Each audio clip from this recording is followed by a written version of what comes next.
letter for the Labour Party, being accused of something like this, some people might take it very seriously. So I'm guessing that the concern for your well-being, maybe, not right in this case, but well-intentioned.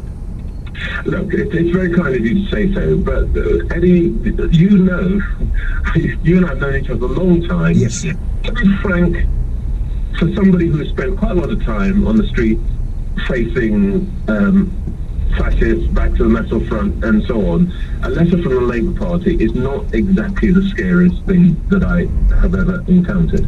I think what is more important here is what it says about the way that the party itself behaves. I mean, what used to be an open and democratic party now seems to be turning into some sort of authoritarian cult, where if you say things that somebody at the top of the party doesn't like, you don't actually have a debate, you don't have an argument, you don't even get ticked off, you get thrown out.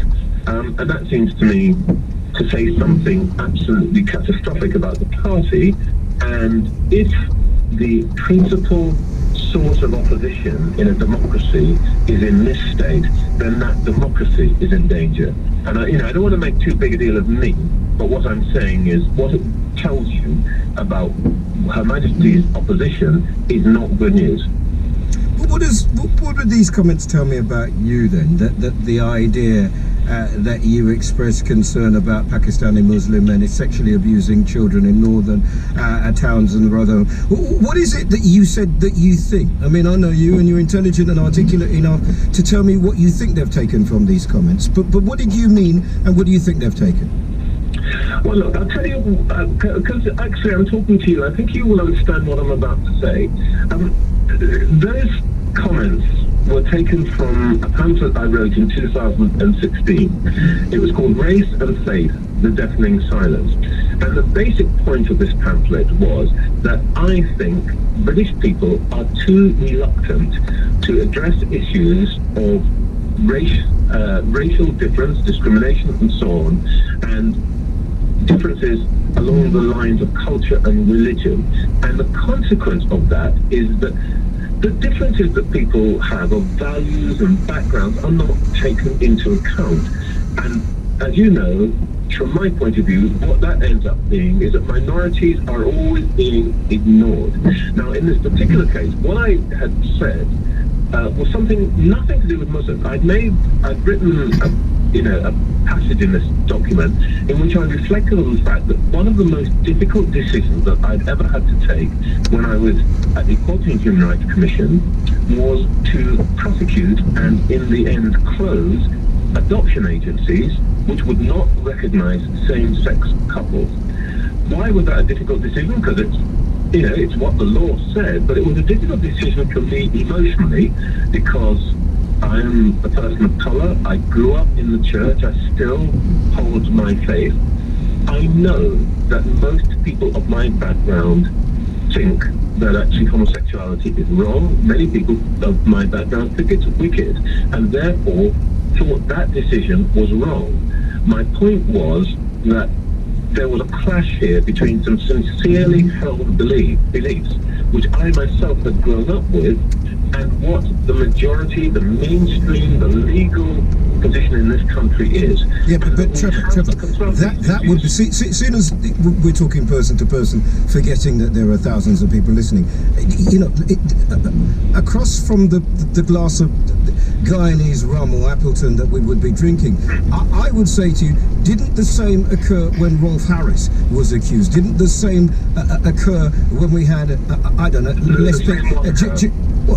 Jimmy Savile was doing stuff, people were telling people, and people were not believed, and it was not on a cultural basis, was it? It was the fact that the victim, this is not about the perpetrator, this surely is about the victim. Well, I'm not quite sure what the parallel you're making is. I was simply making the point that I had to make a decision And the decision I had to make... No, I'm not talking about the decision. I'm talking about what you've said in the paper.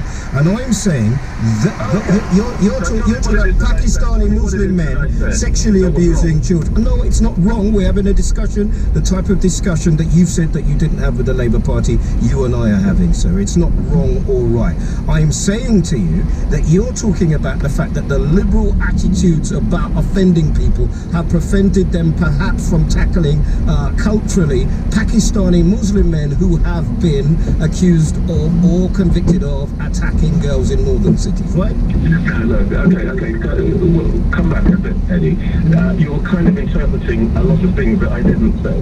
There was a specific crime. I mean, there are all sorts of abuse, domestic abuse. There are abuse against children, and I know you're going to say most of the abuse that's conducted against minors is conducted by people who are the majority community. I'm not contesting any of that at all. My point is very simple: that there was a specific kind of crime, which was done in a particular way by groups of men in many towns that involved hundreds of children.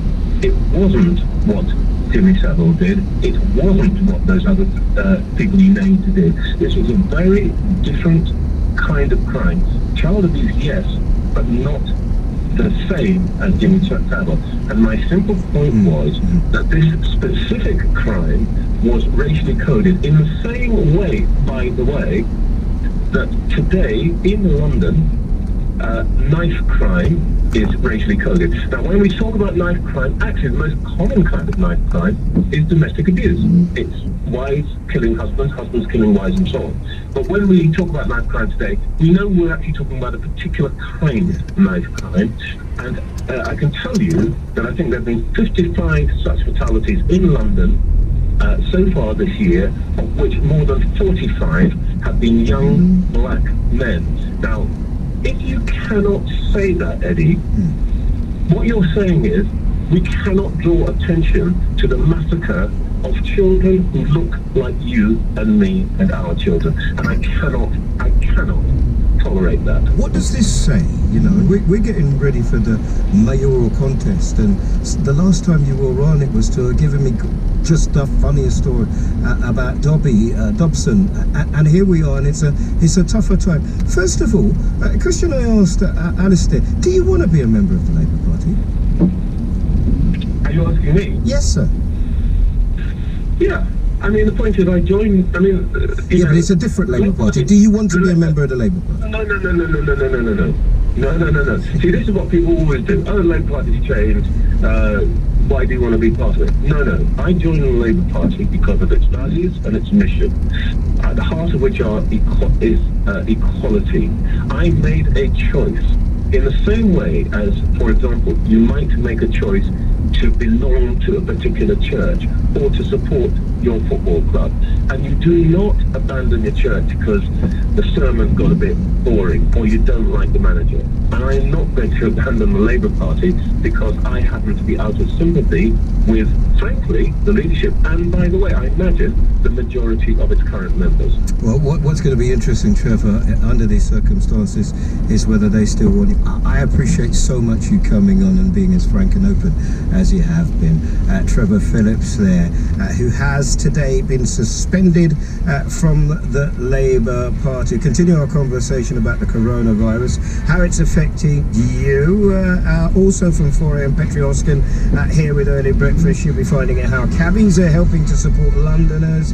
And Ori Steiner is here with The Scene, bringing you the latest on the Upload platform.